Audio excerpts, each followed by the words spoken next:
Welcome everyone to this week's video. Today we are on Fish Friday number 256 and we have a good one for you today.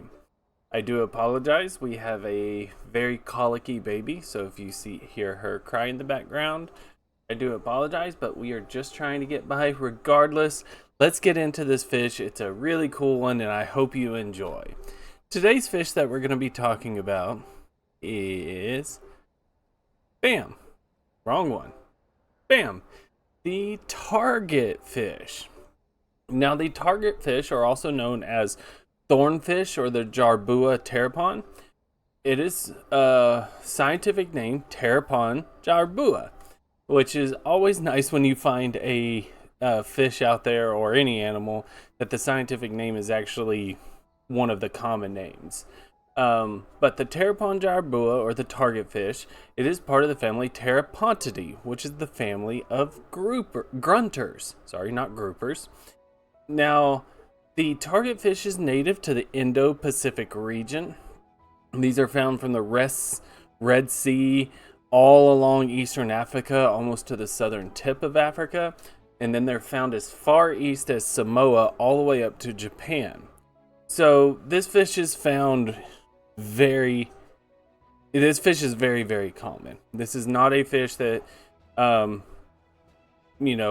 a lot of issues behind it. It's essentially, from my understanding, if you go to the Indian or Pacific Ocean and you go any sort of coral reef diving, you're going to see this fish. Or even not even coral reef diving, if you just go snorkeling off the coastlines, you're probably going to see targetfish. And they can be found in a variety of habitat, which does lead into the fact that they are so common. They're found in coastal waters, estuaries, lagoons, and they're even found somewhere up in freshwater rivers as well. They're a euryhaline species that can tolerate an extremely wide range of salinities, which would be the salt content. Now, even though they're found up in freshwater, they are primarily a marine species, which is why I was fine with including this. And they can be very, very plentiful in some areas. Throughout all the research of this, I did seem to find that they liked sandy bottoms the most. Not really hard rock bottoms. I felt that more evidence pointed towards a sandy bottom than a rock bottom. Now, it is a smaller fish, but it would be considered a medium-sized grunter. They're common around 25 centimeters, which is around 10 inches. And the longest recorded was 36 centimeters, which is 14 inches. Now, the more I think of that, the more I'd even, yes, it is a medium-sized grunter. It's probably a medium-sized fish just in general. I did originally call it a smaller fish because I feel like most of the records and fish I've seen and looked at, they're around that 5 to 6, so maybe that's some of my bias coming in there. Probably a little bit larger than I originally gave it credit, so we'll just call it a medium-sized fish. Now, they are laterally compressed, and they do have this terminal mouth right here. It's almost a picture-perfect terminal mouth. Not subterminal or anything like that. It is just flat terminal, meaning it is at the end of its body.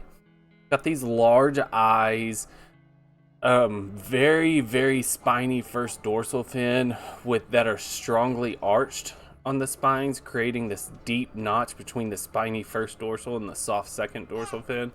That's fairly common. Other than that, in terms of shape, especially its profile, it's kind of just a fish. Like, when you think of fish in your head, this is a pretty good, just generalistic picture of there. Now, they do have conical teeth, which is kind of weird. Not a lot of fish have those sort of conical teeth. I mean, yes, all your predatory do, and a lot of people think, oh, a lot of fish I know have conical teeth, gar, things like that. But it's a lot less common than you might think. Sorry, Mrs. Ping needed my help with the baby. Now, in terms of coloration, they do have this very silvery white body. Um, that's pretty, apparent here. It does have a slightly greener head, and it does tend to darken towards the back of the fish. But overall, it's a very just silvery sort of white body. But it does have these 3 to 4 stripes that are curved in profile. So you see they just appear curved. And they do extend past the caudal fin. And when you look at it from top, you really notice this black splotch in the dorsal fin. Now, the splotch on the dorsal fin is actually very apparent when viewed from above. And that's where it gets its name from. If you look at it from up above, it creates all of the rings and that black splotch create this very distinctive and characteristic target shape from where it got its name. Kind of easy to identify. Definitely nice when there's a perfect coloration pattern that really lend to not only its name, but also to its identification. Now, this is a predatory fish. Will eat all smaller fish, crustaceans, things like this, essentially anything you get in its mouth.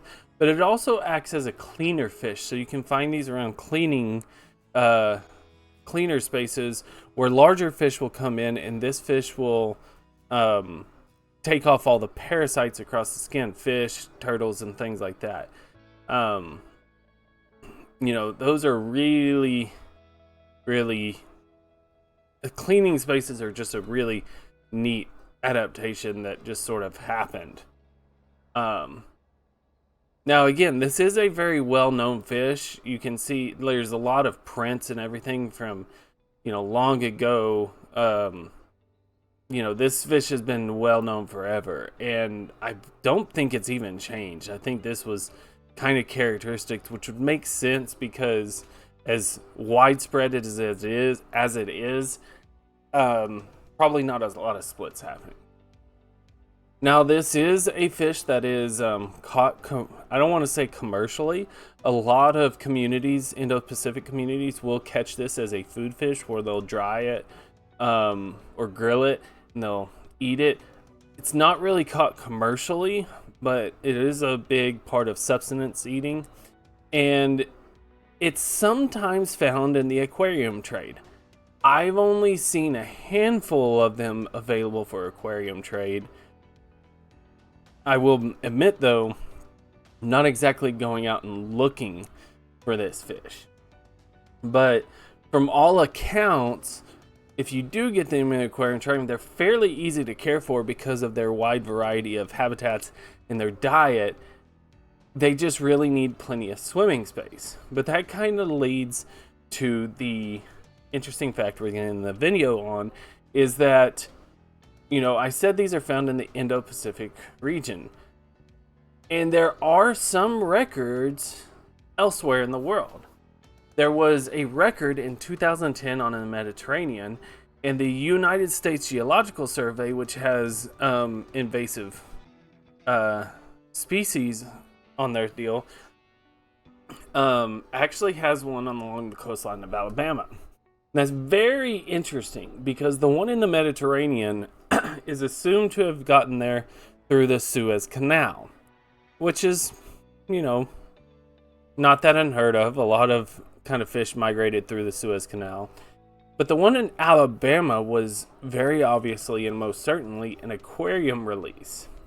And that does concern me because if this fish makes it over into the Atlantic coastline, especially in the Gulf of Mexico, everything about this fish screams to me it could be a very prolific invasive species.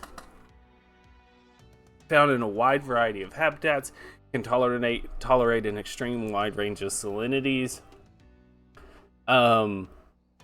It does concern me that this species could become incredibly invasive. So it's kind of a two-part. One is, I don't know when that record along the Alabama coastline was found, but it was definitely an aquarium release. And, hope maybe it was a long time ago. it's impressive to me that someone found this, and as rare as these are to find in the aquarium trade, they decide to dump it after is really bizarre to me. So number one, it kind of leads to something that I've told you numerous times in the past. If you get a fish for an aquarium, please understand the fish, know how big it's going to get, know what its needs are, and things like that. And the second thing I want to lean into is how... Oh my goodness, I lost my train of thought. Okay, how much more potential there is for humans to almost destroy ecosystems. A lot of fish species in the Gulf of Mexico have a lot of tiny larvae. And this fish is fairly predatory, so if it made it into the Gulf of Mexico, hanging around those coastlines and those seagrass beds, which so many animals depend on for reproduction, I do believe that if this fish created an actual population in the Gulf of Mexico, it could very much devastate the coastline. So it's a little bit of a warning, but also a, leaning into, please people, dispose of your aquarium fish properly and be very careful about what you do and how you do it. But thank you guys so much again. I really appreciate it. Hope to see you again. If you'd like to support the channel, please click the link down below. It is by no means expected, but very much appreciated. Please leave those like, comment, and subscribes. I do read every single comment and try to answer every single one as well. Hope you're enjoying this. Sorry for last week. Things got a little hectic, but take care of yourselves. Take care of your loved ones, and peace.